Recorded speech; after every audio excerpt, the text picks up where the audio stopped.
రేపు బుధవారం రోజున మర్చిపోకుండా ఒక 11 రూపాయలతో ఇలా చేయండి. 11 నిమిషాల్లోనే మీరేంటంటే గనక అద్భుతం చూస్తారండి. అద్భుతమైన ఫలితాలు వస్తాయన్నమాట.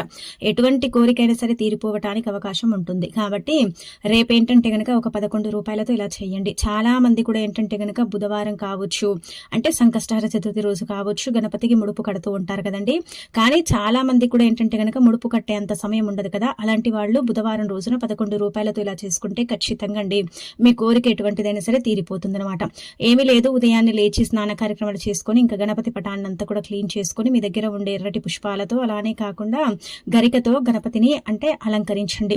అలా అలంకరించిన తర్వాత ఏంటంటే గనక దీపం పెట్టుకోండి. కొబ్బరి నూనె దీపం పెడితే మంచిది. ఒకవేళ కుదరకపోతే నార్మల్గా డైలీ ఎలాగైతే దీపం పెడతారో అలాగే దీపం పెట్టండి.